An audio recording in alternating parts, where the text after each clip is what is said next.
wassalatu wassalamu ala asyrafil mursalin nabiyina Muhammadin wa ala alihi washabbihi ajma'in. Amma ba'du. Para bapak dan ibu jemaah sidang yang Allah Subhanahu wa taala, yang syukur kita panjatkan kepada Allah di penghujung di bulan Dzulqa'dah ini. Allah masih berikan kita limpahan karunia dan nikmatnya sehingga memudahkan maka kita masih dalam limpahan melakukan sesuatu ibadah kita sesuatu jamaah. Insyaallah kita akan tahu. Salam dan salam semoga tersampaikan kepada kita, penulis kita, bapak kita Nabi Muhammad sallallahu alaihi wasallam serta para keluarga, sahabat dan yang disuruh berikutnya yang senantiasa menapaki jejaknya dan mengikuti sunnah-sunnah. Bapak Ibu Allah Subhanahu wa taala, apabila kajian di bulan yang lalu tentang musyawarah beberapa tanda hari kiamat, maka pada kesempatan kali ini masih seputar berbeda temanya, tapi temanya tentang haji. Karena kita akan masuki bulan Dzulhijjah dan ada beberapa hal yang patut saya sampaikan di kesempatan siang ini. Kita tahu bahwa haji adalah salah satu rukun Islam, dan rukun Islam yang kelima adalah ibadah haji. Tapi bagaimana kisahnya? Kisahnya diriwayatkan oleh Abdullah bin Abbas radhiyallahu anhu dalam Sahih Bukhari dalam kitab Haditsul Anbiya. Beliau berkata, orang yang pertama kali membuat al-mintaq atau nitaq adalah ibunya Ismail. Nitaq dalam bahasa Arab atau mintaq adalah gesper yang terbuat dari kain. Mungkin kalau sekarang gespernya sudah tidak lagi dengan kain, dengan bahan yang lebih keras. Dulu dengan kain. Orang Arab setelah Siti Hajar radhiyallahu anha ibu Ismail alaihissalam, mereka memakai gesper yang terbuat dari kain. Tapi gesper ini mempunyai buntut, jadi panjang. Yang memiliki buntut dan buntut ini sampai ke tanah. Dulu Asma binti Abi Bakar, yaitu anak dari Abu Bakar radhiyallahu anhu, saudara Aisyah radhiyallahu anha, digelari dengan Dzatun Nitaqain. Dia memiliki dua gesper. Kenapa? Karena gesper kain ini diikat, yang pertama mengikat perutnya ketika itu beliau sedang hamil tua. Dan yang satu lagi untuk mengikat makanan yang beliau bawa kepada Rasulullah SAW di Gua Zur. Jika ingin melakukan hijrah bersama sahibihi Abu Bakar radhiyallahu anhu. Nah, sebab itu digelari dengan Dzatun Nitaqain. Mengapa Ummu Ismail, ibu Ismail alaihissalam, membuat nitaq ini? Kata Ibnu Abbas radhiyallahu anhu, untuk menghilangkan jejak. Karena ini bisa menyapu jejak kakinya, hilangkan jejak dari Sarah radhiyallahu anha. Jadi ketika itu kita tahu istri pertama Ibrahim alaihissalam adalah Siti Sarah. Kemudian Allah belum memberikan kepada Ibrahim dari Siti Sarah radhiyallahu anha. Kemudian menikah dengan Siti Hajar dan diberikan anak. Jadi setelah pertamanya Siti Sarah, tapi lahir duluan dari istrinya yang kedua, yaitu Siti Hajar atau Hajar radhiyallahu anha. Nah, maka kecemburuan ini timbul.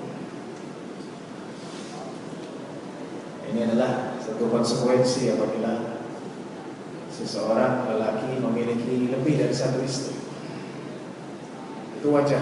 Kecemburuan ini pada zaman Nabi Ibrahim alaihissalam, apalagi zaman kita sekarang.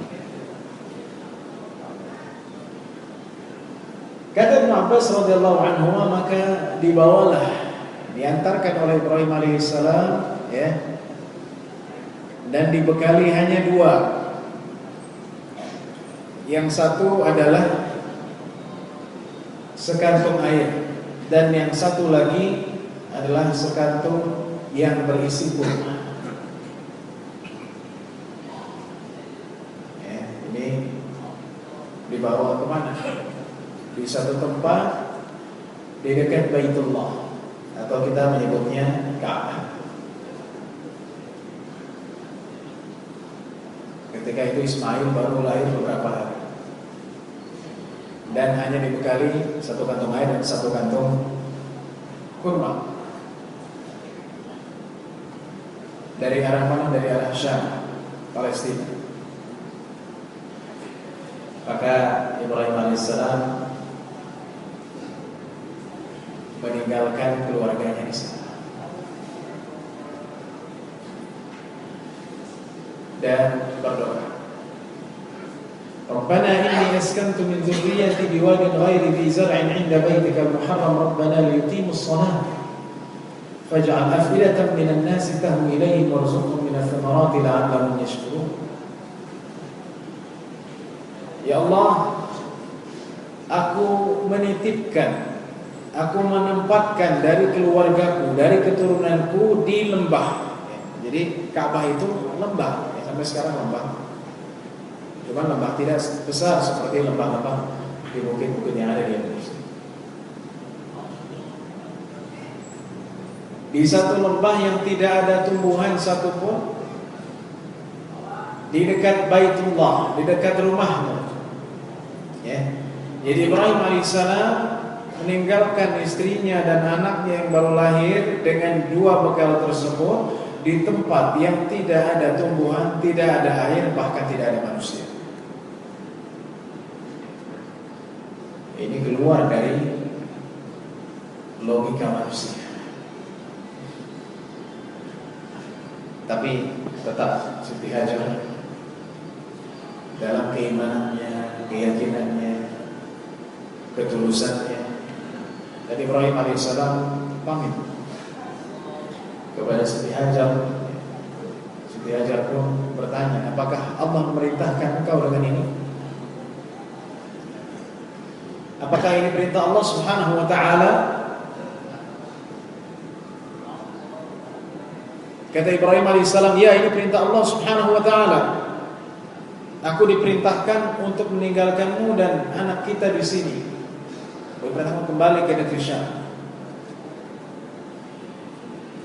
Maka apakah jawaban dari seorang istri Nabi Ibrahim alaihissalam? Apakah kecewa atau kesal? Sekali-kali tidak. Siti Hajar mengatakan, idzan lam yudayya. Kalau Allah memang memerintahkanmu dengan hal tersebut, maka Allah tidak akan menyia-nyiakan kami. Jadi kalau ini perintah Allah, pergilah. Allah tidak akan menyia-nyiakan kami.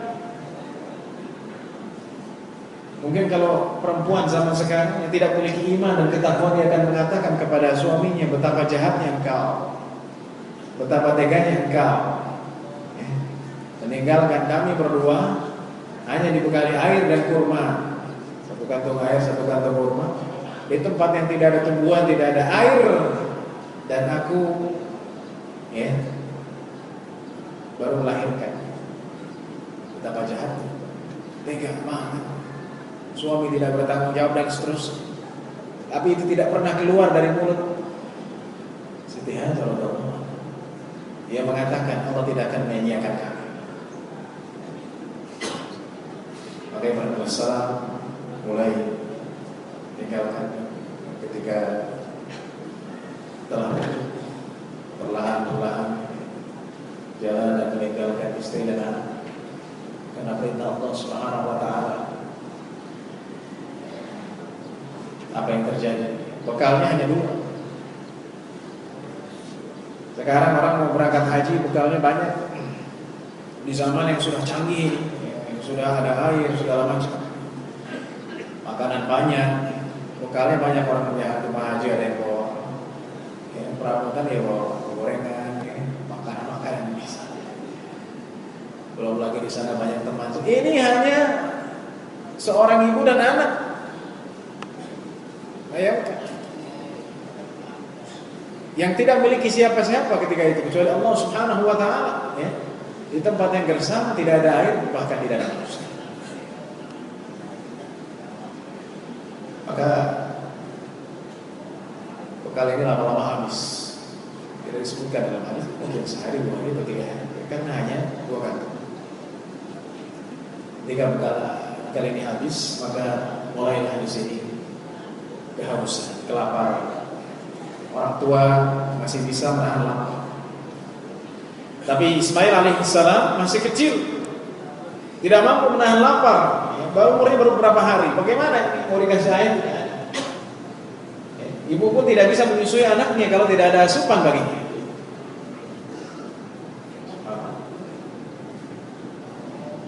Dalam riwayat Bukhari disebutkan bahwa Ismail alaihissalam yatalawwa. Yatalawwa itu artinya apa? Nafasnya susah. Nah, ya. Sudah hampir sekarat, ya.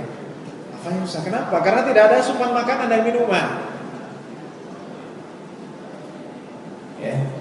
Jadi kita tahu tempatnya bahwa Siti Hajar berada bersama anak Ismail alaihissalam di dekat Baitullah. Baitullah ketika itu, kata Ibnu Abbas radhiyallahu anhu, yang belum menjadi yang seperti sekarang. Mungkin ada pondasinya, tapi belum dibangun berbentuk persegi sebagaimana kita tahu dan kita lihat di zaman ini.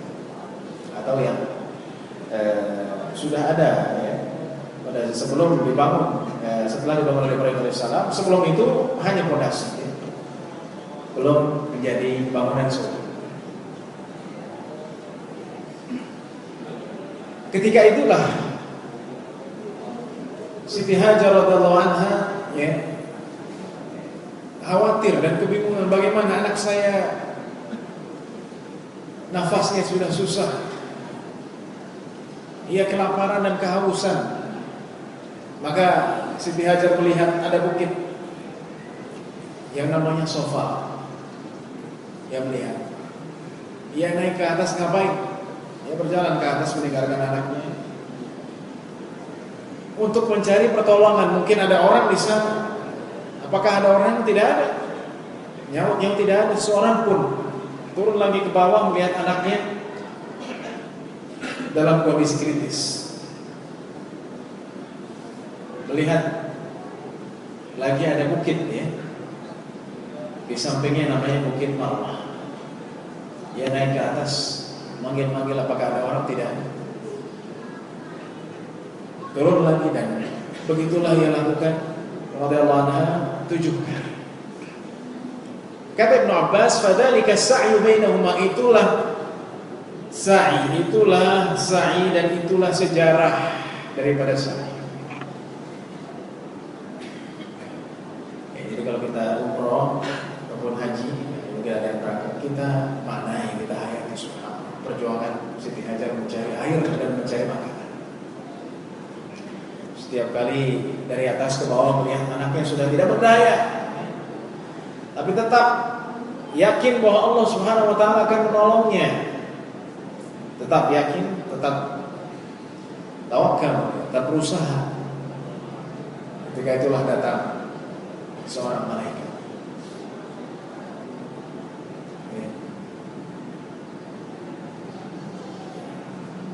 Kata malaikat, kemana suami? Atau suamimu meninggalkan kamu untuk apa? Kata istrinya, suamiku pergi untuk Allah. Kata malaikat, tidak usah khawatir, jangan takut kalian akan sengsara. Jangan takut kalian akan sia-sia di sini. Karena di sini ada Baitullah. Masih yakin. Tidak putus asa. Ini pelajaran ya.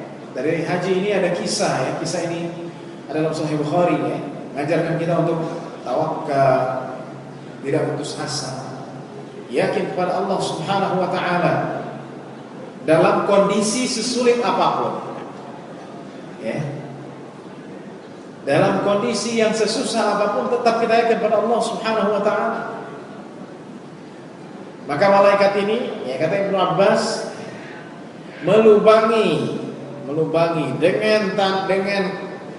dengan mata kakinya atau fabahatha bi'aqibi aw janahihi al-ardh, atau dengan sayap. Ya, ini riwayat yang dalam Sahih Bukhari, karena ada riwayat lain ya yang menyimpulkan kakinya itu adalah Ismail alaihissalam. Tapi dalam riwayat ini bukan, malaikat langsung. Dan malaikat dalam hadis ini bi'aqibi berarti punya kaki dan punya sayap. Pelajaran akidah juga perlu kita ketahui ya, bahwa malaikat tidak bergender. Malaikat punya kaki ya seperti manusia, punya sayap, tapi malaikat bukan perempuan. Sebagaimana dalam keyakinan agama lain, malaikat itu perempuan cantik ya, terus kepalanya ada diikat. Itu tidak benar. Maka dibolongi tanah ini dan keluarlah air dengan kakinya atau sayapnya. Air ini keluar dengan deras, banyak. Karena Siti Hajar radhiyallahu anha takut air ini kemana-mana, maka Siti Hajar mengatakan Zam-zam. Zam-zam artinya apa? Ijma. Berkumpullah. Jadi kalau Zam-zam itu artinya apa? Kumpullah, supaya tidak melebar. Ibnu Abbas mengatakan Rasulullah SAW bersabda, "Laula qalat Hajar Zamzama lakanat 'ainan ma'ina." Rahimallahu Ismail laula qalat Zamzama lakanat 'ainan ma'ina.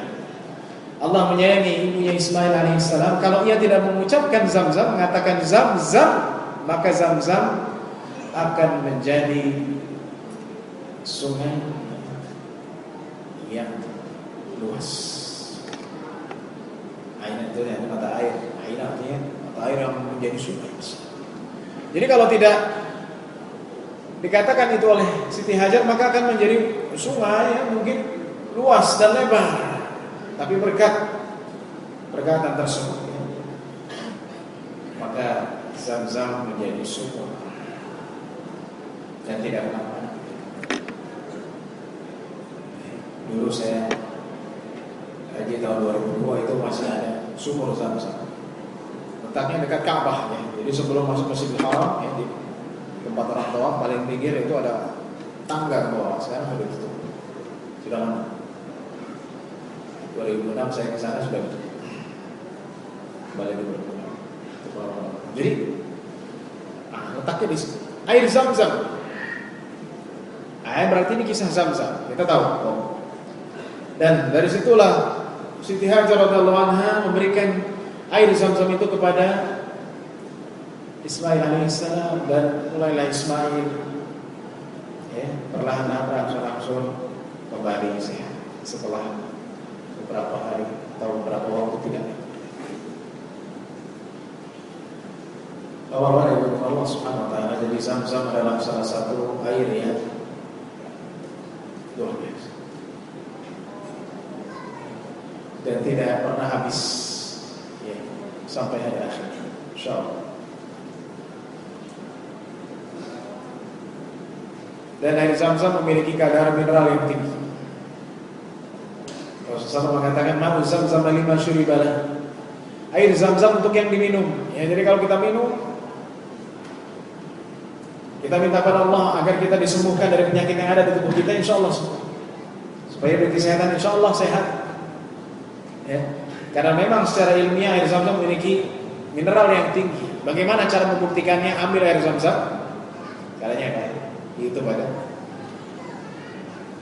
Taruh tetes yang berwarna, misalnya tetesan betadin atau apa saja yang berwarna. Aduk beberapa saat. Kalau air itu menjadi berubah warnanya, berarti mineralnya sedikit atau tidak ada mineral, sudah hilang. Tapi air Zam-Zam yang asli ketika dimasukin betadin ya, cairan betadin ya, pertamanya merah, diaduk, tidak sampai 1 menit, tidak sampai 1 menit, kembali menjadi jernih. Tidak ada unsur merah, benar-benar jernih. Itu artinya mineralnya. Subhanallah. Oleh sebab itu ada perbedaan ya, orang yang bawa Zam-Zam langsung dari di Masjidil Haram itu kan ada keran-keran dengan yang sudah ada di bandara. Allah, apalagi yang di Indonesia beda sekali rasanya. Ini berkah. Ketika saya di sana, saya mengunjungi satu keluarga. Saya lihat ini ada bapak, ya, jadi suami, istri dan 2 anaknya, laki-laki dan perempuan. Gak ada aqua galon, gak ada galon. Yang saya tanya ini air apa? Air Zam-Zam. Ya, rumahnya kira-kira 2 kilo dari Ka'bah. Kami setiap hari minum Zam-Zam. Jadi gak pernah minum kecuali air Zam-Zam. Kalau bikin teh gimana? Ya dipanasin. Air Zam-Zam. Ya. Rajin ya, mungkin 2 hari sekali bawa jerigen, ya. Ngisi dari keran. Nah ini luar biasa. Salah satu keajaiban yang ada di muka bumi. Nah ini kisah Zam-Zam. Dan manfaatnya bagi kesehatan sudah jelas. Dari situlah mulai kehidupan Ismail bersama ibunya, tumbuh besar dewasa. Hingga pada suatu saat datang sekelompok orang dari kabilah Jurhum dari Yaman, yang mereka terkenal yang dengan Arabnya. Dari sinilah kabilah Jurhum datang memantau untuk tempat baru. Ketika sudah dekat Mekah, kabilah Jurhum ini melihat burung berputar-putar. Kata Ibnu Abbas, burung tidak berputar, tetap berputar dalam satu titik kecuali di bawahnya ada air. Ya, jadi kalau ada ibu pengen tahu pusat air, kalau ada burung berputar ya, terus nggak berpindah berarti ada air. Seperti orang di pantai. Dulu udah ada, ini pasti ada air. Maka rombongan ini, kabilah Jurhum ini, ya, datang dan betul ternyata di situ ada sumber air itu Zam-Zam. Ya. Jadi air itu sumber kehidupan. Kata Allah Subhanahu Wa Taala, wa ja'alna minal ma'i kulla syai'in hayy. Kami jadikan dari air segala sesuatu yang hidup. Ya, manusia, ya, unsur air yang terbanyak dalam hidup. Bumi 3/4-nya air dan seterusnya. Ya, orang bisa tahan tidak makan tapi minum, tapi orang tidak bisa tahan dia tidak minum, mungkin akan dehidrasi dan menemui mati. Janganlah benar. Maka kabilah Jurhum ini minta izin, ya saya mau tinggal di sini, boleh atau tidak? Ya, kata Siti Hajar silahkan. Di sini mulailah ada kehidupan ya, kalau kitanya ada banyak ya, beberapa kakak ya, RW dan seterusnya banyak. Sudah mulai banyak yang tadinya hanya 2 orang di lembah ini. Nah, sekarang lembah-lembah ini ya, lembah Ka'bah ini dikelilingi oleh hotel-hotel ya. Jakarta Langit ada hotel Hilton, ada Darut Tauhid, bukan Darut Tauhid. Bandung kan ini Darut Tauhid Intercontinental di Masjid Haram. Mulai kehidupan. Dan di sini sampai sini belum Ismail dan ibunya belum lagi bertemu ya, bapaknya. Siti Hajar belum lagi bertemu suaminya. Sampai sebesar ini belum. Subhanallah. Tapi ketulusan dan keimanan dan keyakinan kepada Allah Subhanahu wa taala, inilah yang membuat mereka kokoh dan teguh. Ya. Kita lihat sampai sekarang banyak orang yang rumah tangganya broken, ya, berantakan ya, karena salah satu orang tuanya gitu. Misalnya ditinggal bapaknya, sering masalah ya. Tapi sekarang anaknya stres, aneh-aneh, atau orang tuanya jadi tidak baik khususnya. Itu banyak sebenarnya. Tapi ini karena keimanan mereka, keyakinan pada Allah Subhanahu wa taala tetap saleh. Walaupun misalnya ada satu keluarga yang sudah tidak ada bapaknya, karena keimanan dan keyakinan seorang ibu bisa mendidik anaknya dan keluarganya dengan jalan yang benar. Ya. Barulah ketika itu ya sudah besar. Dan di sini perlu saya sampaikan, Ismail alaihissalam belum disembelih. Ya, kemudian diganti oleh Allah SWT dengan satu ekor domba. Itu artinya ya, karena sekarang banyak tafsiran ya, atau yang menyampaikan Ibrahim Ismail disembelih waktu kecil ya.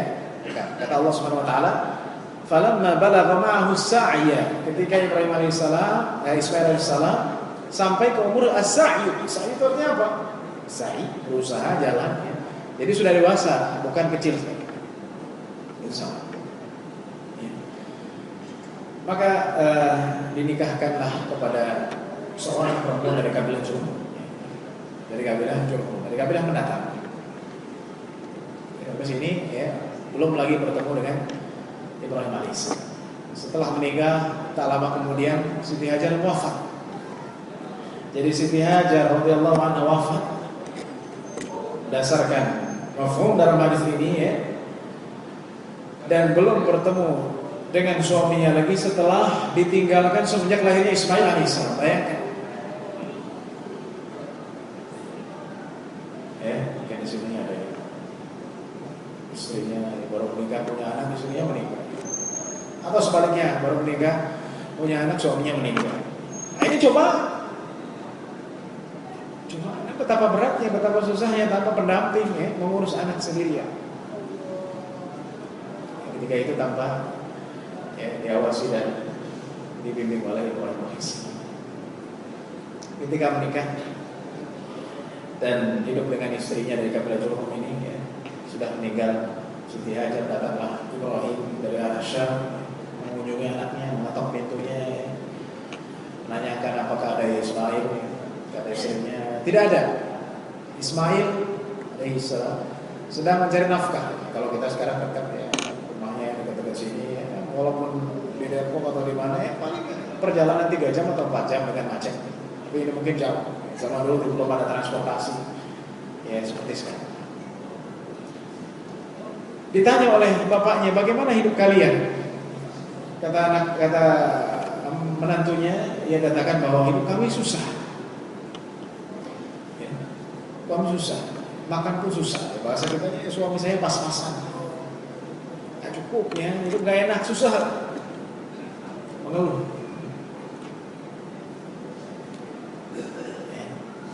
Maka melihat suasana ini, Ibrahim alaihissalam lama kemudian di sini. Kata menantunya, apakah ada pesan?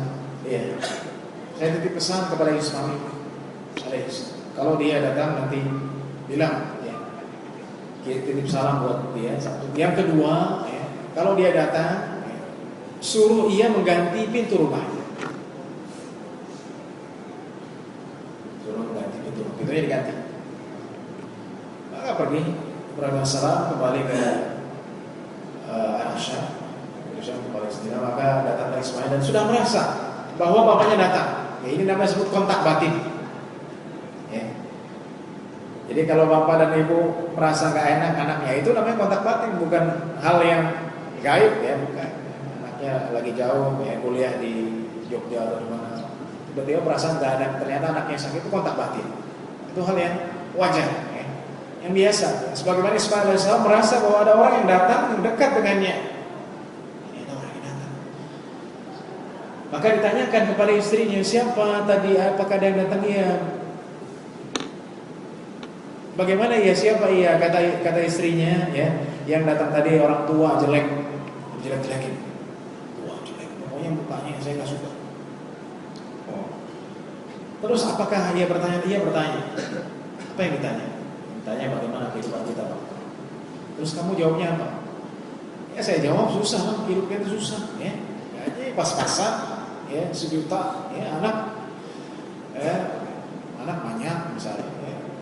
Lo makan tempe terus gak enak, ya. Kemudian dia pamit, terus dia menyampaikan 2 pesan. Yang pertama, yang titipkan salam kepadamu. Yang kedua adalah kau diperintahkan untuk mengganti pintu rumah. Ismail alaihissalam tahu bahwa ini adalah bapaknya dan ini perintah. Kata Ismail alaihissalam, ya, yang datang itu adalah bapak. Jadi yang kamu jelek-jelekan itu bapakku. Kamu bilang jelek, orang tua dan seterusnya. Dan pintu itu kamu. Aku diperintahkan oleh Allah untuk menceraikan. Kata Ismail, kamu cerai. Menikah lagi dengan perempuan lain dari kabilah Jurhum. Sama dari kabilah yang sama, karena itu yang ada dari kabilah inilah Ismail mempunyai keturunan yang disebut dengan orang Arab, ya, karena berbicara dengan bahasa. Sama seperti tadi, ya, ketika Ismail alaihissalam sedang keluar, datang Ibrahim bapaknya mengunjungi lagi. Dan yang ini beda dengan yang pertama tadi, datang mengunjungi mengatakan itu. Ya, ditanya apakah ada Ismail, sedang mencari nafkah. Kemudian ditanya bagaimana kehidupan kalian, alhamdulillah baik. Ya, alhamdulillah hidup enak, pokoknya damai. Kemudian tanya apa yang kalian makan? Kalau tadi kami susah, ya. Apa yang kalian makan? Kata istrinya yang sekarang ini, kami makan daging dan minum air. Jadi apapun keadaan kita harus bersyukur pada Allah Subhanahu wa taala. Daging, ya, dalam bahasa Arab al-lahmu, ya, itu belum tentu, ya, daging sapi. Karena orang Arab bilang, ya, misalnya lagi makan ikan, dia bilang kulal laham, ya, makan dagingnya, ya, jangan makan tulangnya. Jadi daging juga bisa daging ikan, ya. Kalau kita ya tempe ya juga daging, ya, tahu juga daging, ya. Dia kan bersifat, ya, bersifat apa namanya, tidak tulang, ya. Itu daging. Ini kamu makan daging dan minum air, ya. Walaupun kenyataannya mungkin tidak seperti itu, tidak makan daging terus susah, tapi istri ini dia bilang kami makan daging dan minum air. Kata Ibrahim alaihissalam, Allahumma barik lahum fil lahmi wal ma'. Ya Allah, berkahilah mereka dalam daging dan air. Ya. Ibnu Abbas, ya, mengatakan kata Rasulullah bersabda, maka ketika itu mulai hari itu penduduk yang ada di situ tidaklah makan kecuali daging beneran setiap hari. Ya, kalau kita makan daging bosan, daging beneran, ya, ini sapi, ya, daging, Allah wal ma, dan air, dan minum air. Berkah dari doa Ibrahim alaihissalam. Maka Ibrahim alaihissalam kemudian pamit sama seperti tadi. Nanti kalau dia datang kirim salam. Yang kedua, ya, kalau dia datang suruh ia mengencangkan pintu rumahnya, ya. Kalau kita umurnya dikencengin lagi. Udah, sekian, saya pamit. Ismail datang lagi, merasa ada yang datang, itu bapak, ya. Ya, tanya apakah ada yang datang, ya. Bagaimana orangnya, ya. Nah, kalau yang tadi jelek-jelekin, oh jelek, ya, pokoknya jelek rumahnya, ya. Sekarang istrinya yang sekarang enggak, dia bilang datang kepada kita seorang yang tawadhu, ya, orang yang rendah hati, kemudian enak dilihat, ya, santun, ya. Nah, ini mertua dia kan disanjung, ya, mertua, ya. Tapi istrinya tidak tahu bahwa itu adalah bapaknya. Belum tahu. Ya. Kemudian apa yang ditanyakan? Jadi dihormati. Jadi hormati orang tua, ya. Menghormati mertua, yaitu sama. Kita juga hendaknya menghormati mertua, ya. Bukan hanya orang tua saja. Nah, ini dari kisah ini kita ambil. Kemudian ditanya, dia menanya apa yang kalian makan? Kami makan daging. Alhamdulillah. Walaupun nggak setiap hari daging. Subhanallah. Hidup kalian alhamdulillah, hidup kami. Ya, alhamdulillah. Berkah. Alhamdulillah hidup kami mudah. Apapun yang kami hadapi, pokoknya semuanya alhamdulillah. Dengan tawakal kepada Allah. Maka apa yang ada pesan, ya? Iya. Bapak itu berpesan. Pertama dia mengirimkan salam, yang kedua dia berpesan kamu diperintah untuk mengencangkan pintu rumah. Oh, so. Di umurnya dikuatin lagi, ya. Kemungkinan dipakuin lagi. Maka Ismail tahu ini ada perintah. Ismail langsung mengatakan, yang datang itu bapak. Ya. Kalau tadi ketahuan, oh itu bapak kamu jelek-jelekan bapak saya. Yang datang itu adalah bapakku Ibrahim alaihissalam. Dan pintu rumah itu adalah kamu. Aku diperintahkan untuk bersama. Ya, ini kisah. Dari sinilah kemudian Ibrahim alaihissalam hidup berumah tangga, dan barulah datang yang ketiga kali Ibrahim menemui anaknya, ketemu dari jauh Ibrahim alaihissalam melihat anaknya, kemudian memeluk anaknya. Disitulah Ibrahim alaihissalam mengatakan, Allah memerintahkan aku untuk membangun Ka'bah di sini. Bersama, kata Ismail dengan senang hati, aku akan membantu. Dari situlah mulai, ya, Ibrahim alaihissalam yang membangun Ka'bah, yang membawakan bata-batanya Ismail Ibrahim, yang menaruh batanya dan apa namanya kita membangun, ya. Kalau kita sekarang pakai semen, bangun, ya. Ada pijakannya. Disebut dengan makam Ibrahim. Di sini. Jadi makam Ibrahim perlu diketahui itu bukan makamnya, bukan. Makam itu artinya tempat berdiri. Ya, makam itu artinya tempat berdiri, dari koma yaku.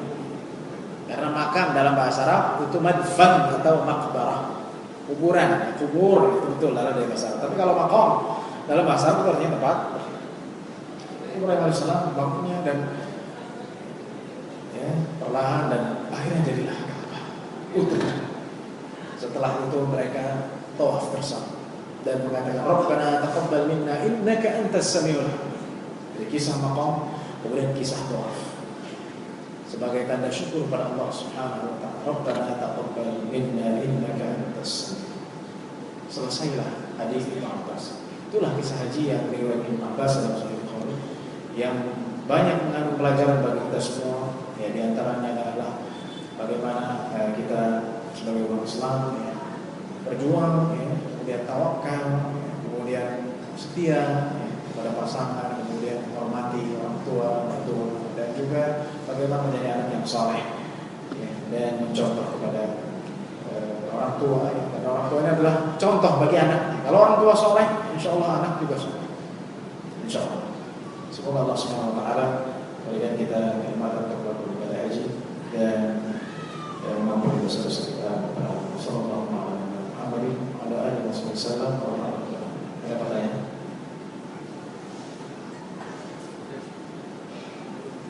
Ya, silakan. Waalaikumsalam. Saya pernah ditanya anak Baitullah dalam bahasa Indonesia rumah Allah. Iya. Saya bingung menjelaskannya. Tolong dijabarkan.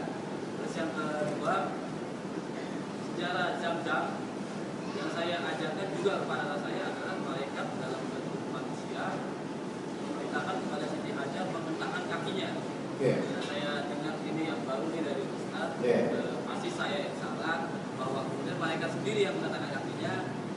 Tapi juga ada lagi yang Ustaz tadi bilang ada juga riwayat dengan sayapnya. Iya. Bahkan tadi Ismail sendiri yang mengatakan ini yang tepat yang mana? Baik. Terima kasih. Baik, Baitullah, rumah Allah. Bagaimana menjelaskannya? Ya, mungkin nggak paham. Jadi Baitullah, rumah Allah yang dimaksud adalah Ka'bah. Ya. Karena Baitullah secara umum rumah-rumah Allah itu adalah masjid. Ya, ini rumah Allah. Tapi yang di sini Baitullah adalah Ka'bah.